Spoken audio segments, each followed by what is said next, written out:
বাংলাদেশ সেনাবাহিনী যদি 5 আগস্টে ছাত্র জনতার পক্ষে অবস্থান না নিতেন, কিয়ামত পর্যন্ত আপনারা আওয়ামী লীগের একটা চুলও ছিঁড়তে পারতেন না ভাই। অতএব সেনাবাহিনীকে নিয়ে আপনারা বিতর্কিত পরিবেশ তৈরি করবেন না, সেনাবাহিনীর মনোবলকে ভেঙে দিবেন না ভাই।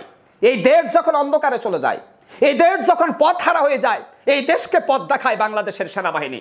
এখন আপনারা ওয়াকারুজ্জামান বা বর্তমান যে সেনাপ্রধান, উনাকে নিয়ে আমি বলি, অনেকে বলেন উনি আওয়ামী লীগের লোক, ওয়াকারুজ্জামান।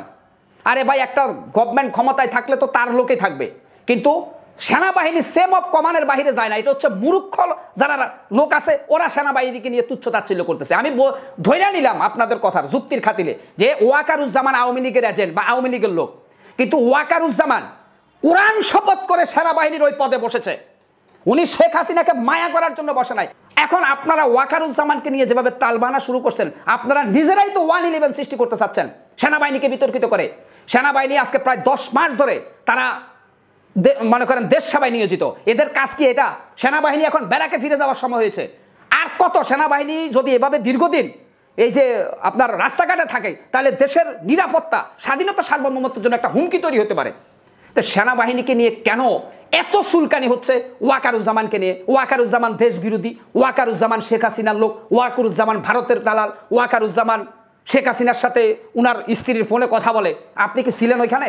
কেন গুজব ছড়াচ্ছেন ওয়াকারুজ্জামানকে নিয়ে?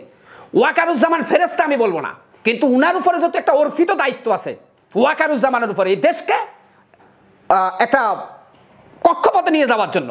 ওয়াকারুজ্জামান কিন্তু বলেছেন যে আর বেশি দিন আমার পক্ষে এইভাবে সেনাবাহিনীকে রাখা সম্ভব না। একটা নির্বাচনের গতিবিধি তৈরি করে সেনাবাহিনীকে সম্মানের সাথে ভেড়াকে ফিরিয়ে নিয়ে যাওয়া এবং দেশকে সাপোর্ট দেওয়া। তো এতে উনি সুন্দর কথা বলছে। উনি হোক না আওয়ামী লীগের লোক, ওয়াকারুজ্জামান আওয়ামী লীগের লোক হলে কি ওয়াকারুজ্জামান শেখ হাসিনাকে হেলিকপ্টার দিয়ে এনে আবার গণভবনে বসাই দিবে? এটা কি আপনারা বিশ্বাস করেন? ওই ক্ষমতা ওয়াকারুজ্জামানের আছে? তাহলে তো দেশের মধ্যে গৃহযুদ্ধ লেগে যাবে।